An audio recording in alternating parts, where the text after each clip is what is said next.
Uh, cool. All right, you ready to rock? Sure. Sure. Cool. All right, three, Yeah. two, one. What is up, everyone? We got part 3 today with Nick Riley from One Day Advice, where we're going to be diving into health and wealth. Specifically today, we're going to dive into common pitfalls that you can run into, things that people fall for all the time with health and finances. And it's funny because these things that people fall for are the same parts of the mind that people get stuck on, right? Quick results, right? FOMO, comparison, all these things. Uh-huh. And so I'll love to hear what you see from a financial standpoint. I'm sure we'll see a lot of the same parallels and just people wanting to get out of the problem that they're in as soon as possible. Um, but that's not always the smartest way. It's usually not the smartest way. 9 times out of 10, it's not the smartest way. Probably even more than that. But I'll let you go from here, and we can just dive into what people fall for and how to kind of look out for that.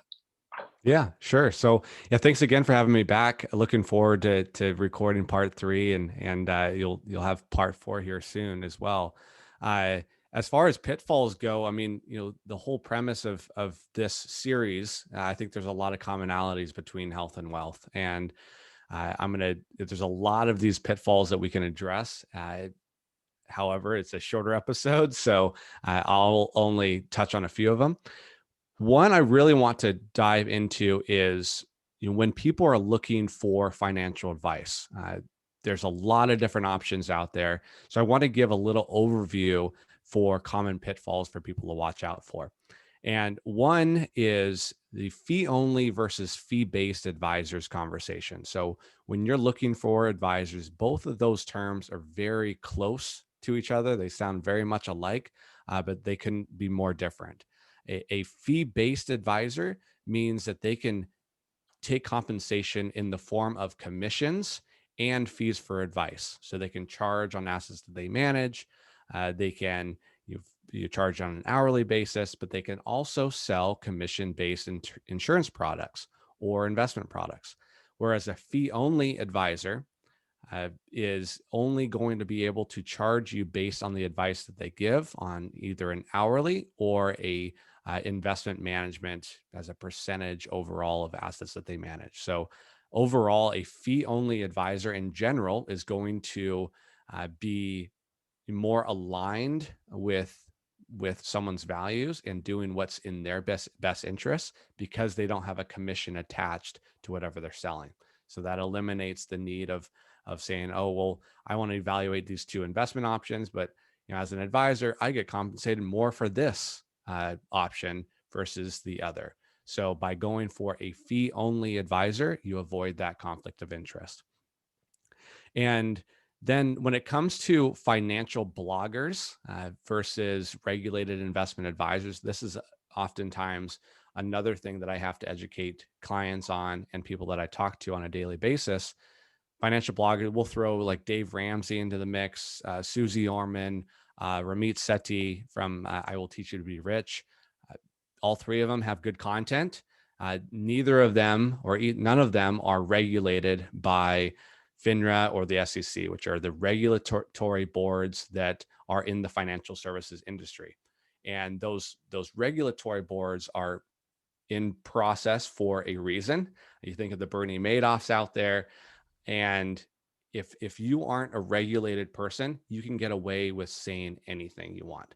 So essentially, Dave Ramsey can say whatever he wants, whether it's accurate or not, and not pay the price for getting in trouble for that, because he can't directly give personalized financial advice or investment advice.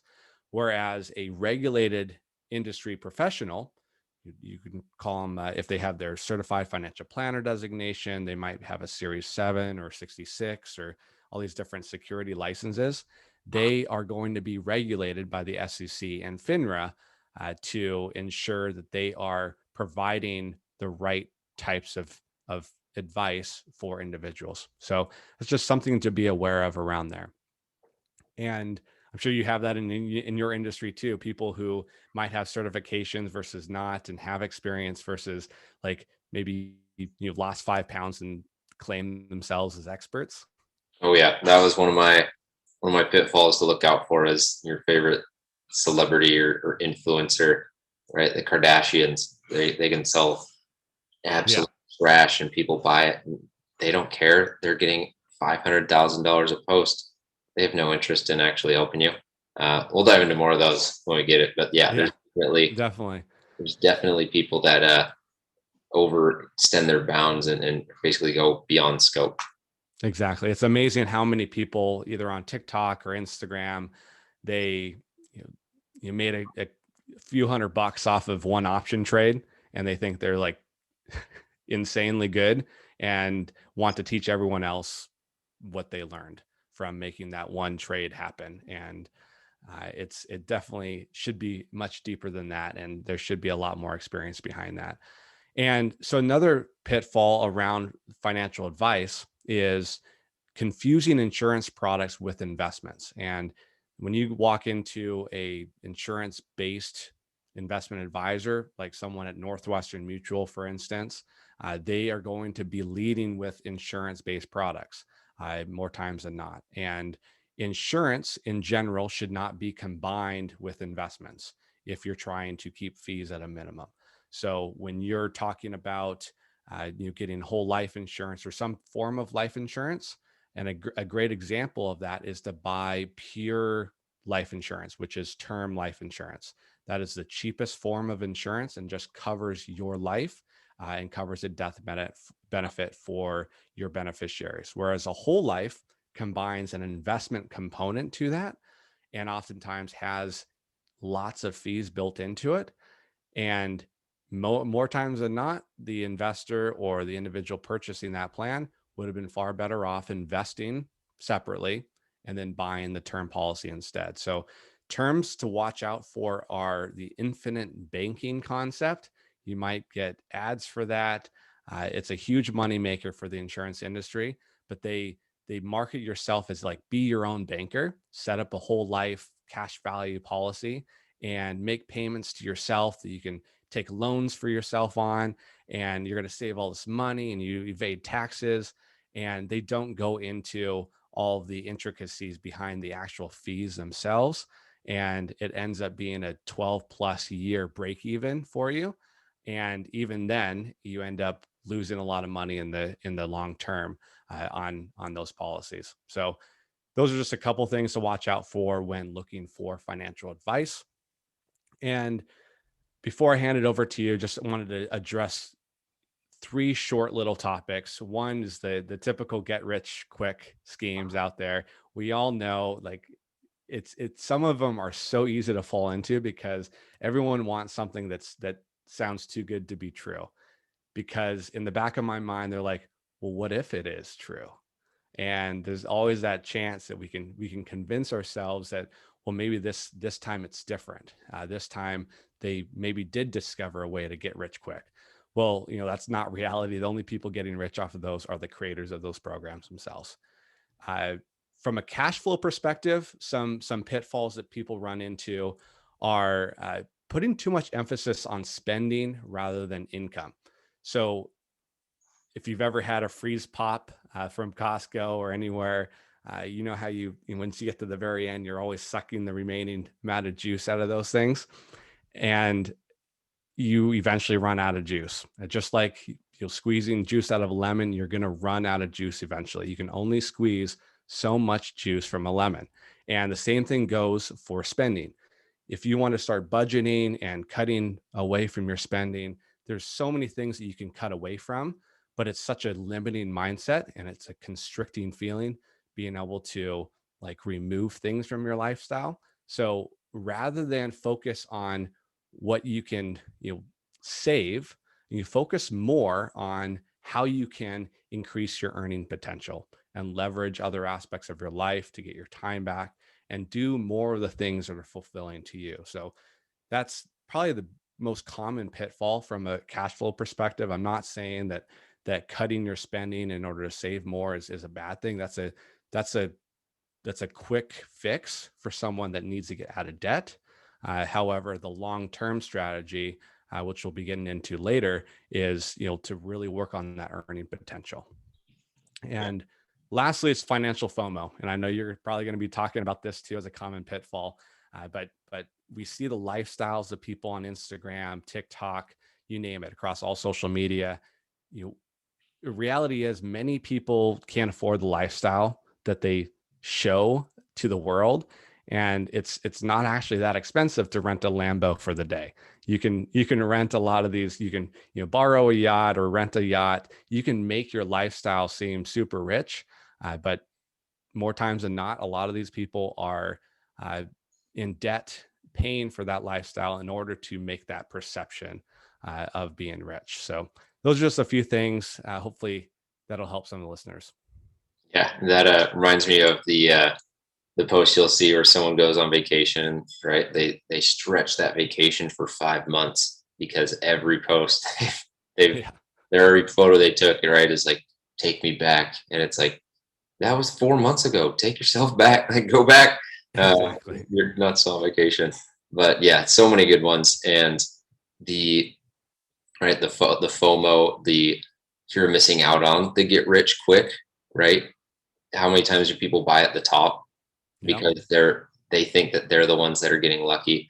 One quick question I would have for you on that is, at what point, where do you draw the line with gambling and with high risk investing and with moderate risk investing, right? Because there is some line. Yeah. Absolutely. So when it comes to gambling, I mean, when you think about betting on horse races, you can argue that the trainer, the horse, you know how it's been trained, and I think people try to, especially when they win a bet, it's all skill, but when they lose, it's they think of it as just they're down on their luck, and I think when it comes to gambling, you're really putting everything out to odds. It's an odds game. Whereas investing, if you are investing in, say, just the US stock market, well, you have a historical track record of, depending on how far you go back, anywhere from 7 to 10% annualized. And, that's consistent over time. But if you were to throw or, take any single year during a 10-year period and cancel that, and just focus on that through a more focused lens, you might have a down year. But over the long term, that's where, so I to answer your question, I think the longer term you have to keep your money invested, the less gambling it is. If you need to buy a home in the next year and you want to invest your cash now that you need to buy that home, well, if you only have a year, that is a slight gamble because you are reducing the odds of you being positive with that same money a year from now. Yeah. So then let's say a company like Amazon has gone up exponentially over the course of time, Mhm. but then buying an option 6 months in advance on that, right? That kind of gets into that gray area, no? Exactly. Yeah. Because so options are a whole nother animal where there's, I mean, you have the price can fluctuate a lot more with the days leading up to the final expiration. And yeah, I mean, we don't need to go in that in this episode, but yeah, options are a great way to make a lot of money, but they can also lose you a lot of money very, very quickly if not done right. Right, totally. So that's where for me it's like that's that gray area. I've done a Yeah. couple options where I'm just like, hey, it's no longer Yeah. And by the way, when you get snapshots of people's screens or like their Robinhood and you see that they're up like 1,000%, those are always options. They're always, short term, out of the money options. And we don't need to go into terms, but that's like the most risky thing. And any price moving upward or, a certain amount will give you those types of returns. So more times than not, they're putting $50 into an option like that and getting 1,000% return. And they're yeah. taking a screenshot and they're like, oh, now I can retire. And this is one I actually didn't put this on pitfalls from a health standpoint, but Yeah. survivor bias, right? Yeah. Someone you're going to go on the internet and see 50 people that hit it big. You're not going to see the 50,000 people that are No, crying, right? exactly. you'll see the Jared who lost a bunch of weight off Subway sandwiches. You don't see the Jennies and the Jacks that put on a bunch of weight eating Subway sandwiches. Um, so yeah, all good stuff. And to your point, you can Yeah. dive into that a ton, probably more than me, because there's a lot of intricacies with that, right? I don't have to deal with the IRS. No, people on the finance side, like mutual fund companies do the same thing. So they'll have a bunch of different mutual funds that they offer. And based on what had the best 5 to 10 year track record, the previous 5 to 10 years, they'll market those. Right. And then the other ones will just be either removed. So from now on moving forward, they've got these only the successful ones that really hit it off. And then they market those and they just remove the ones that didn't work out. So it's common in the mutual fund industry as well. Yeah, totally. Could see that in it's like a resume, right? Like I Yeah. put that one job that I got fired from on there. Yeah. That was a 2 year sabbatical. We'll call it Yeah, that. exactly. Cool. Well, sweet. So we'll dive over to the health pitfalls, and there's probably more. I mean, there's definitely more than what I have, but I got the 7 deadly sins. So comparison, right? Comparing yourself to other people, fad diets, or kind of just like what is popular or what you hear about. Too much, too fast, kind of drinking from the fire hose. Then you have changing too often. You have focusing on just one metric for success. You have not tracking anything at all, and then taking advice from bad people, kind of to what you were talking about. So there could be more, but 7 deadly sins had a good ring to it when I was typing this up. So I like it. comparison. This one's super tough because even the people that are the peak of the peak fitness wise are probably the ones that compare themselves the most to other people in the industry, right? So you can go on social media right now, find someone that has the body that you want, right? Or to your analogy, like has the Lambo. Like, man, I really want that Lambo. And on the outside, it might look like they are really fit, it might look like they're really healthy. What a lot of people don't highlight is how miserable people that eat really restrictive, or the menstrual cycles that they've lost, or the libido that they've lost, or the diet, the health problems that they've gained by getting really lean and getting to a point to, this ideal leanness that you'd see on a bodybuilding stage or in models, like all these people that we want to be. You have no idea the amount of mental health issues that they have: body dysmorphia, anorexia, bulimia, right? And so you're comparing yourself to someone that, if you were to compare notes, you might not want to trade lives with at all. Don't get me wrong, there's definitely people that have really fit physiques that are really healthy, but keep in mind there's always a bigger fish, right? Unless you are Jeff Bezos and we can monetarily measure that you're the biggest fish, and at that point he's going off into space, so it doesn't even matter, right? There's always someone more fit. And even if and that's what's tough about fitness. I talked early on a previous part about the different the triangles of goals. Someone might be the fastest person in the world, but they're the 200,000th strongest person on bench press, right? So there's always something you can compare yourself to with someone, right? You have the best butt in your sorority, or you have the best arms, right, on your sales team. Well, guess what? Someone's got nicer calves, right? So you can never be like the perfect thing of everything. And keep in mind, everyone has something unique about them, and people find different things attractive, right? I might like it when someone has a big forehead. You might like it when someone has small eyebrows. And so you literally can't win this game of getting everyone to think that you have the best of everything, really, right? And so at that point, it really is just trying to be better than you were the day before.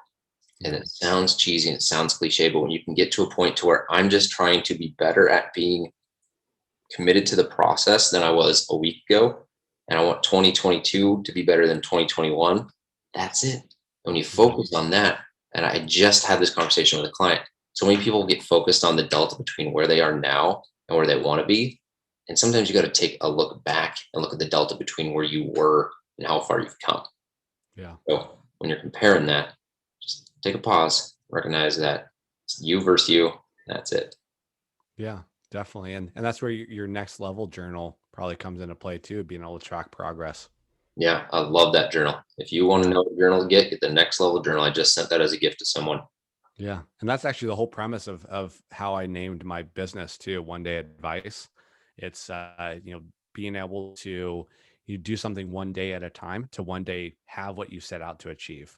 So it's kind of a dual meaning. It's all about breaking down the steps that you can do on a daily basis and having that continual improvement over time so that one day you'll see that massive improvement in yourself. Yeah, I love that. I never asked you about that. I gathered that's what it was, but I don't Yeah. know. Fad diets. Oh man, don't even get me started. The way I'll position this is the word diet come like people think, all right, losing weight, right? You're going to go on a diet, so you're going to lose weight. When you look at how we articulate diets for animals or different species of humans, right? That used to be like, what was their diet? What did they eat? What was their sustenance? You'd say, oh, it was fish. Bears eat berries and salmon and deer. That's what they eat, right? And so your diet is what you eat. So when you look at something like a fad diet and you say, all right, here's how I normally eat, I'm going to completely change it and for a month eat completely differently, knowing that it's not something that I can sustain, not something that I want to sustain for more than a month. I do Whole30 for 1 month. It literally means the diet that you have for a very short period of time.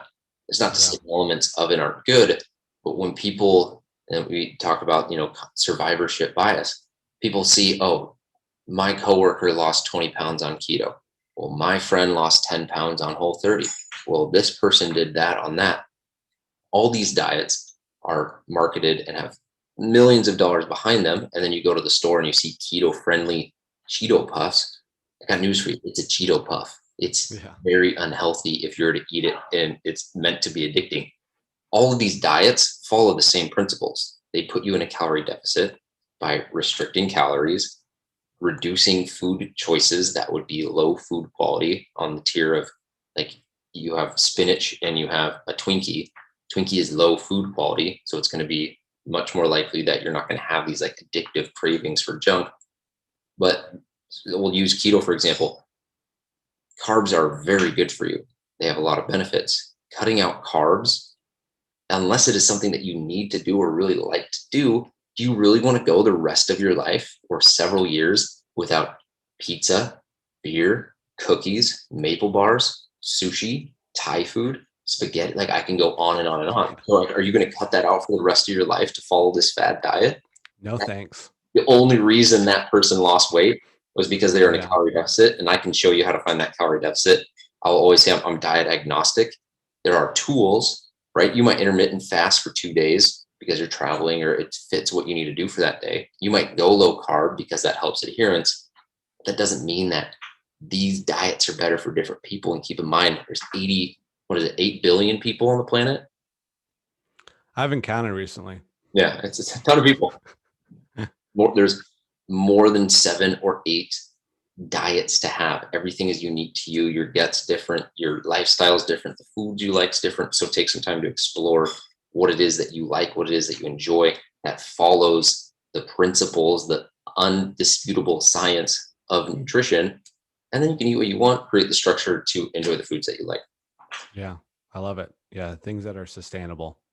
Yeah. If you can't do it for a year, like it's not going to last very long. And that leads very much into this next one, too much, too fast. So New Year's resolution rolls around. It's January 1st. I'm going to go to the gym 7 days a week. I'm only going to eat chicken and rice. I'm going to go to bed at 8 p.m. I'm going to wake up at 4 a.m. I'm going to run 10 miles before work, right? And like how many times have we started something and just burn out 4 days into it? No one ever saw change in 4 days.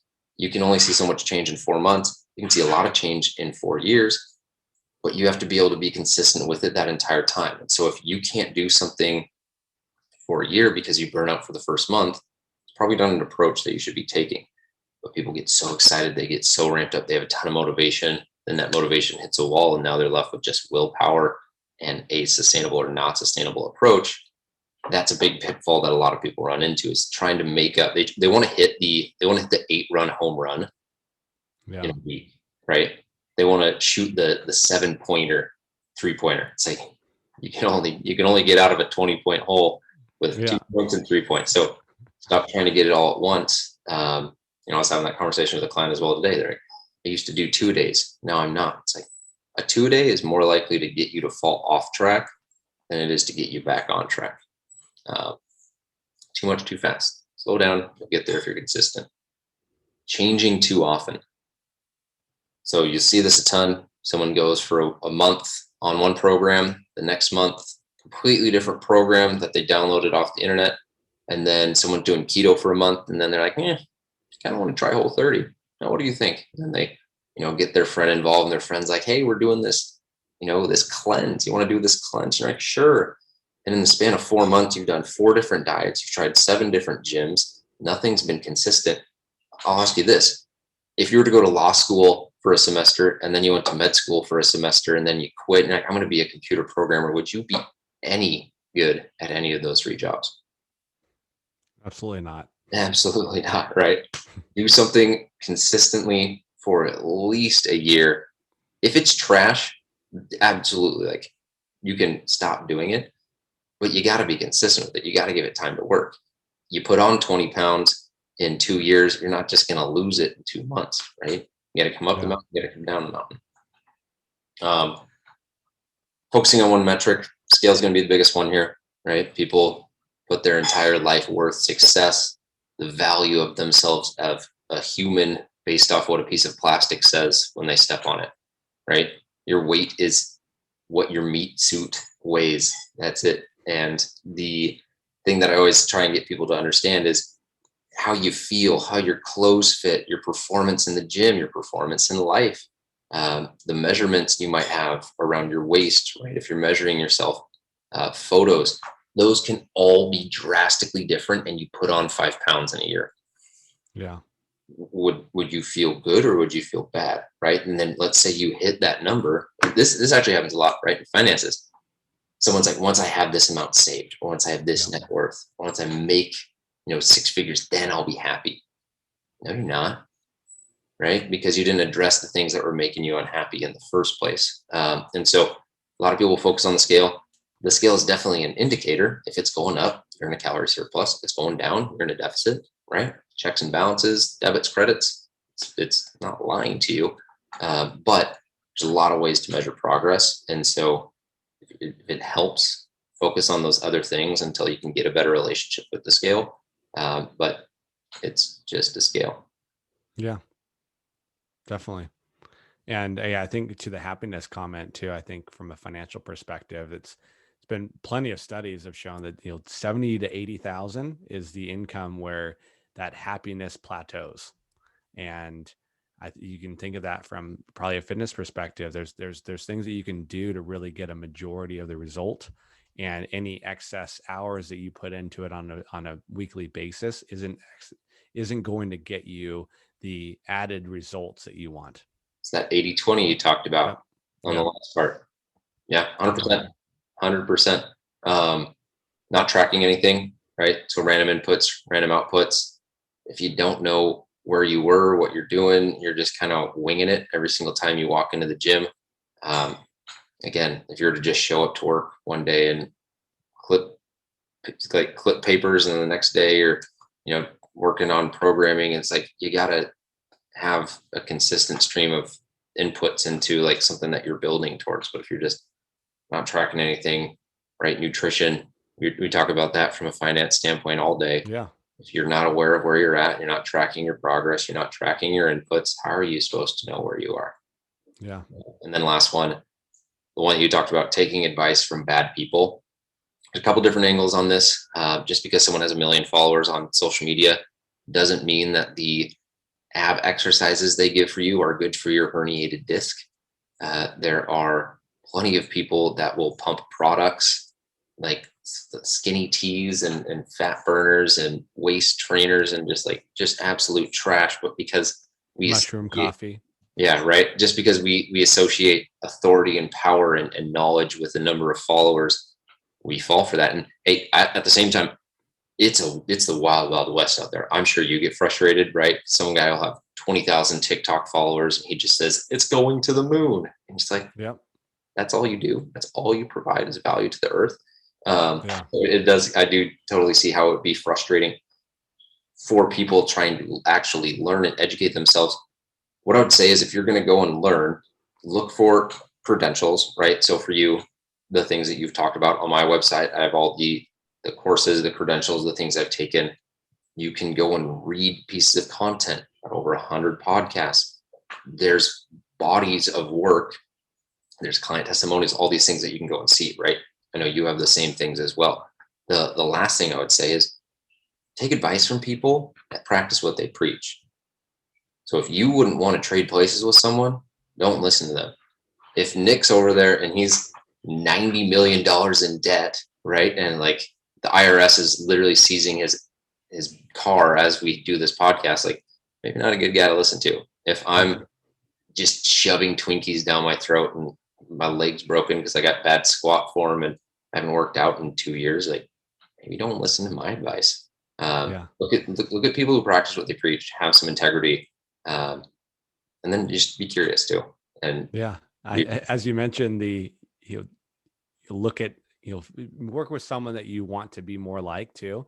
I saw a meme the other day about the National Institute of Health leader for Belgium.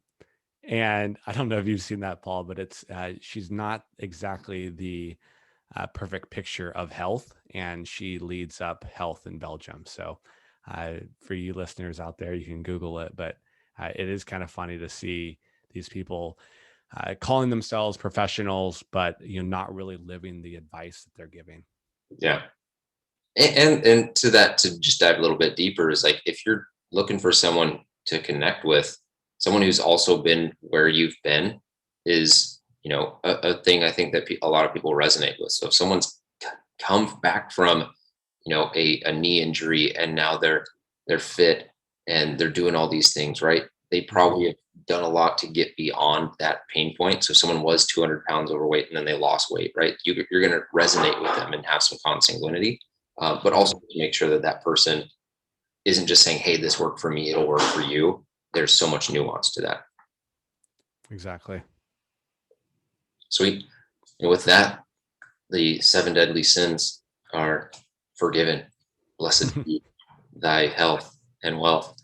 Nick, any other last thoughts before we wrap? I got to come up with some better, more creative names for my pitfalls next time if we do a 2.0 series. Yeah, I mean, there's plenty of pitfalls, so you can come up with whatever you want. A little bit of time to come up with a trendy name or whatever for the last part that we'll do. How to create a long-term strategy that works toward the goal that you have. So if you tune in for part 4, you can listen to that and how we break down whatever goal that a client has and work backwards to that over the course of a year or even longer. If you want to go and take a look at these pitfalls and download a PDF, you can go to my website, elementalcoachingproject.com, or my link tree on my Instagram. And then for Nick, you can go onedayadvice.com or his link tree on social media as well and grab that. Perfect. Yeah. Thank you, Paul. Cool. Thank you. And we got part 4 coming up next. Be sure and check it out. Thank you guys for listening.